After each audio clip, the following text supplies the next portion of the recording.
The Edo State House of Assembly has impeached the Deputy Governor, Philip Shaibu.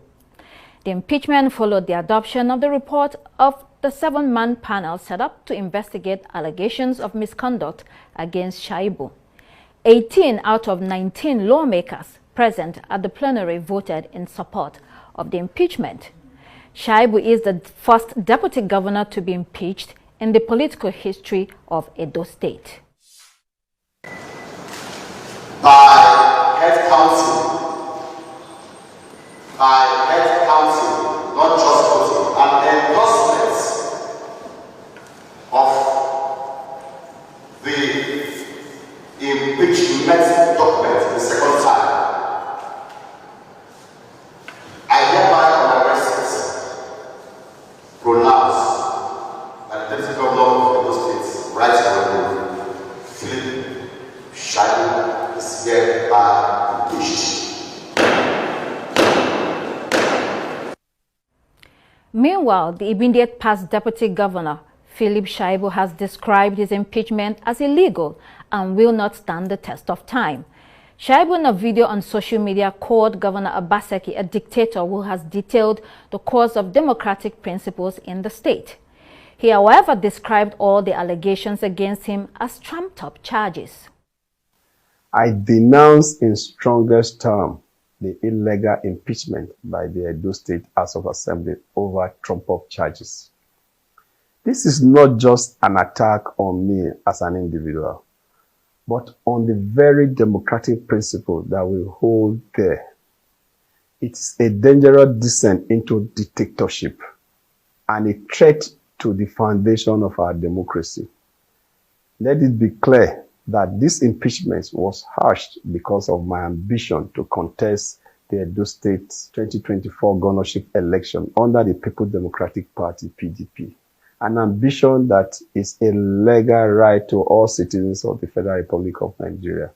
It's a sad reality that in our political landscape, ambition is met with resistance, and those in power seek to silence opposition through illegitimate means. Well, for more on this, I'm joined in the studio by Barrister Andrew Ewanta. He is a constitutional lawyer and the immediate past Commissioner for Information in Edo State. Welcome to the program. Yeah, thank you. Good evening. Good evening. A pleasure to be here this evening. Good to have you. So the problem between Governor Godwin Obaseki and the former Deputy Governor Philip Shaibu reached a climax today with an impeachment. I think many of his supporters cannot still believe that this has happened, including you. Yeah, I think it's a reign of impunity. You know, when I saw that video of the Deputy Governor, you know, with suspended animation, I said this was a government he joined in establishing. At some point, I served in that government as a commissioner. So if Edo people are to blame, we belong to that category of people to be blamed because we brought in OBASEKI as governor. So we are vicariously liable for the acts OBASEKI commits, acts of executive lawlessness, of brigandage. It didn't start today. This was a governor that prevented 14 elected lawmakers from sitting. At that time, some of us were part of that government. We didn't resign. So we accept responsibility because we were part and parcel of a government that does not respect the rule of law. A member of the House of Assembly was there when this process started, and he noted that a copy of that impeachment notice was not served on him. The deputy governor was not served with the impeachment notice. The committee that was set up, there was an order of court. They refused to obey that order. A lawyer went there to inform them of the order, and they said, no, they will not obey an order of court. So we find a situation where the rule of law is being violated, and it is OBASEKI GSC, the governor's uncle, that said, in a situation where the rule of law, right, is violated, anarchy becomes the sole beneficiary. And he said executive lawlessness is tantamount to a deliberate violation of the Constitution. So Section 188 was not followed. The deputy governor was not given fair hearing. He was not even served with the impeachment notice. Even the man that was sworn in today as deputy governor was sworn in without the approval of the House of Assembly, contrary to Section 191 of the Constitution. So if it's a government that we complain is lawless, Some of us who were once in that government, we apologize to Edo people for allowing such a very lawless government exist in the history of Edo State. Talking about the rule of law, the State House of Assembly did give Shaibu a chance to defend himself. He was asked to appear last week Thursday, last week Friday. He did not show up, neither did his counsel. So you would say that at least he was given an opportunity. Can I quickly correct that very erroneous impression they have been trying to force in the minds of Nigerians? Section 188 is the entire, you have about 10 or I think 11 subsections. Each details the steps that must be taken. Once the first motion is brought before the House, you don't need 2/3 majority for it to go through. The second is that the details of impeachment must be served on him in person. That was not done. Rather, they went chasing shadows. Oh, he's not in town. There are official routes of communication. As Deputy Governor of Edo State, there was a time he acted as governor. There were times the House of Assembly passed bills. There were communication channels by which those documents got to the Deputy Governor. So if there's an impeachment notice and you refuse to serve the Deputy Governor, but rather you now decided to put it on the pages of the paper, it is only a court order by which you can now serve by substituted means. The Speaker now converted his authority to that of a judge to now serve the Deputy Governor, who of course they said was not in town, on the pages of a newspaper when they are official channels. Not done yet. The Chief Judge in a commando fashion set up a panel. The panel was inaugurated on Thursday. A court order was given before that time.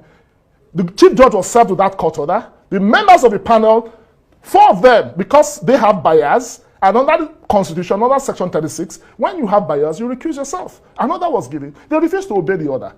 Only for them to say they got a report from a panel that did not even invite the Deputy Governor. The truth is, when the rule of law is jettisoned, as I said before, anarchy becomes a sole beneficiary. This is a man that, in 2020, the governor was the one that cried out, against Godfatherism. That's what is playing out. But the Deputy Governor who is sworn in today claimed that he was brought in because of the votes they want to get from Akoko Edo. He was sworn into office against the provisions of Section 191 because the House of Assembly did not approve that illegality that took place in the name of swearing in. So it is democracy that is on trial. Mr. President must please take note of the dictatorship we now experience in Edo State, where a governor single-handedly removes a deputy governor who was elected and now appoints somebody in his place without the approval of the State House of Assembly. So now that he has been removed, what are his next steps? He's in court. There are no next steps because he's in court. The order of court was disobeyed. We were even in court today. The governor sent 5 senior advocates. The matter was adjourned to Thursday. So why the haste? He was hurriedly impeached. The deputy governor was hurriedly impeached. They were all parties to that case. The House of Assembly was served a copy of the order. Every other person, the chief judge, the members of the panel were served a copy of the order. For us to wait till Thursday, they said no. They must quickly remove shaibu so that the court cannot do anything. So that a court order having been disobeyed, we have to go back to the court because the deputy governor, just as he said, the voice of truth and justice, you cannot silence it. The House of Assembly cannot silence it. The governor cannot silence it because what we have in Nigeria is a constitutional democracy. Well, I would imagine that he's a bit shattered right now, and you said he's going to court to contest this. I mean, the elections are in September, so the time is almost over. I don't think that word shattered is right. Right. It is democracy that is shattered, not the deputy governor. You see how relaxed he was. You see the setting. The governor cannot boast of that kind of setting. He's always fidgeting because looking at the speaker this evening on TV, I was surprised that he was counting words. Because when you do the wrong thing, you cannot defend it anywhere. This same speaker, it was the deputy governor that paid for his nomination fund. We were in court to prevent them from being kicked out as candidates of the PDP. The governor did not play any role. The governor was supporting Labour Party candidates. The person who was sworn in today is a Labour Party candidate in the last election. So for the governor to decide not to even bring people of his party on board, though by hook and by crook, the deputy governor and the governor were elected on a joint ticket. If there's anybody to replace the deputy governor, assuming but not considering the impeachment was properly done, it should be a PDP member, not a Labour Party member. And the person in question is not denying that he was a candidate of the Labour Party who contested on that platform. I am the governor offered me Labour Party ticket. He pretends to be in PDP. He operates as a PDP member during the day and Labour Party at night. So the appointment, though illegally, of the fellow that was made deputy governor today is a confirmation of Obaseki's romance with the Labour Party. We know that there are 5 cases against Aswa Ighodalo And we know that the court will say that PDP does not have a candidate. That is why he's romancing the Labour Party. And that was why he was in a hurry to quickly bring in a Labour Party person, so that when the PDP does not have a candidate, he supports the Labour Party candidate, Akpata, his cousin. So for us, we are not fooled. Edo people are the true judges. At the appropriate time, Edo people will decide on the 21st, because this is about election. The reason why the deputy governor is being fight is in court over his mandate within the PDP. So the reason why they are doing this, Edo people are the ones that will decide whether OBASEKI will be allowed the opportunity of continuing by way of a third term, because he wants a third term by all means. And he feels that removing shaibu is the surest way for him to achieve his 10-term ambition. You have hit the nail on the head. This is more of a supremacy battle between the governor and the deputy governor and the succession. The Shaibu wants to become governor, and OBASEKI doesn't want that. And then Shaibu organized his own factional PDP primaries where he declared himself winner. Why should he do that? A lot of people are of the view that he shouldn't have gone down that road. Well, that's a conclusion that you cannot conclude that he didn't organize. People came from the national. 6 of them said what the governor did at the stadium is a charade. That's what is in court. The governor is even begging those who went to court. And because he could not achieve it, that's why he wanted to use the impeachment route. The primaries organized by the party was the one that produced both Aso Egudalo and the deputy governor. But the matters are subsidies. No, please, I don't want us to. These matters are in court. It's not something for us to discuss. It's because I'm a lawyer in that matter. That's why I even have, because ideally I'm a member of the APC. I really don't care if they are killing themselves in the PDP. But what I think ultimately is that Edo people on the 21st of September will come out to decide if they will allow a dictator to continue by foisting his own political godson, or if they want a party who has a candidate, who has a clear agenda to rescue Edo State from the present dictatorship. What is not in doubt is that Edo has been thrown into dictatorship. OBASEKI now operates a government of lawlessness. It now operates a government that obeys the law more in breach than in observance, and a government that is rooted in impunity. But INEC does not recognize the primaries that, where Shaibu was. No, it is for the court to decide. INEC is a party in that case. There are about 5 cases challenging the primaries conducted by the PDP. They have 5 cases, and we know that, as a matter of fact, those are 5 solid cases, and that's the nightmare the government is having.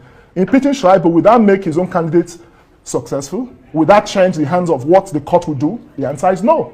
And how does that help the candidate of the PDP? The elections, Shaibu? Yes. How does that affect him? Right? It does not affect the chances of the party. Rather, it throws the party more in crisis, because you have now appointed a Labour Party member as your new deputy governor. I was coming to that. The elections are in September, not far away. Yeah. Certainly, this will affect the PDP in a big way. It is like asking if it is 9th. It is 9th, certainly. It will definitely affect them. It shows that the government is so disorganized. The House of Assembly did not swing, or rather did not screen that person. By law, Section 191 says, for you to appoint a deputy governor, assuming but not conceding a vacancy occurs, the House of Assembly must approve. But what the House of Assembly did from their record was to impeach the deputy governor. While the impeachment was on, the person the governor wanted to appoint was in the government house, was sworn in. He even considered that his traditional luck came as early as 6 a.m. So these things were pre-planned. And to say that a governor who claims to be educated will act like this leaves much to be desired. That's why I said we take full responsibility for bringing OBASEKI, who is a very lawless person. Do you think, for supporting him, we regret supporting him in 2020. Do you think that Shaibu is a bit too ambitious? Maybe he could have waited a little bit. It may be, in the words of Mark Antony, that his ambition was not made of external stuff, but ambition is ambition. Nobody can deprive a man from aspiring. A good politician will put in measures.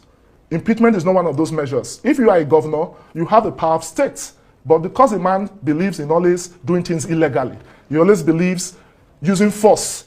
The better man is not the man that has power or abuses it, but the man that refuses to abuse his power is a greater person, not the man who chooses to abuse his power. But the truth is, OBASEKI cannot stay in government beyond November 12th. He loses immunity on the 12th of November this year, and all the infractions he has committed against both the financial laws, because as a lawyer, I know as a matter of fact, they hardly beat contracts. Procurement laws are violated on a daily basis in Edo State. What we have is a complete charade. The government does not respect laws, and on the 12th of November, the laws of Nigeria will catch up with Godwin OBASEKI. There's a broader issue here. A governor, deputy governor, and the State House of Assembly. in most cases in Nigeria, the state houses of assembly are like the lapdogs of the governor, and they do the bidding of, the executive governor.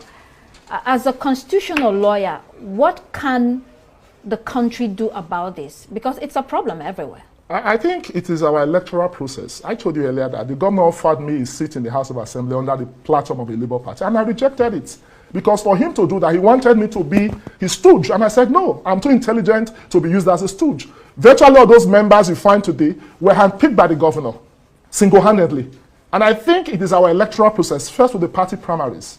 The primaries in PDP was not properly conducted. It was a complete, and that is why for us, we regret. We never knew that OBASEKI would be a dictator. In 2021, he was crying, oh, Adams Oshomole. He has even done worse than Adams Oshomole. So you find that we don't have strong institutions. It is for INEC to live up to expectation, because INEC must ensure the way they monitor the general elections, party primaries. Why will a party like PDP have 5 cases challenging their primaries? Why? Because they don't do things right. So it is for INEC and other institutions like the judiciary to help strengthen this democracy. It's work in progress. It is not for us to complain, oh, that it is the kind of person we elect into public office. It was a mistake Edo people made in 2020. I will regret voting on OBASEKI. We never knew it was a tyrant that we were all supporting. He pretended to be a victim, but today he's now the godfather, he's now the tyrant, he's now the dictator. So I think it is for Nigerians to watch out for people like OBASEKI. It is not individuals. Don't we have other governors in Nigeria? But they will not behave the way he's behaving, because he's a lawless person. It's not the sole responsibility of INEC only, though. The political parties themselves, the members of the party, they certainly have a role to play. There's only so much that INEC can do. And I will tell you why. Because PDP as a party, they make this mistake of saying, oh, the governor is the leader of the party. But the truth is, just as the former governor of Rivers has said, and I agree with him, that most of the PDP leaders are tax collectors. They were busy collecting money from the governor. If I tell you the monies that were spent in the last PDP primaries, you will weep. There was even an allegation that $2 million was given to the party leadership, and that's why they were all quiet. And that's why in a situation where the deputy governor had parallel primaries, should that shock you? The same party materials they gave to the governor's faction, they gave the same number of materials to the deputy governor's faction. They created the parallel primaries. In Benin, PDP has 2 secretariats. So it is an internal crisis issue of the party, and that's why they will keep having parallel primaries and they'll keep having court cases. You cannot say that of the APC. The APC was able to organize themselves. They don't have a single matter in court. And it is for Edo people to decide ultimately between PDP, which presently represents impunity, and the APC that has learned from their past mistakes. Barrister Andrea Wante, thank you so much for joining us on the program. Always a pleasure to be here. Well, that's it for this edition of Arise Prime Time. Do join us again tomorrow. From me and the entire team here in Abuja, goodbye and thank you for watching.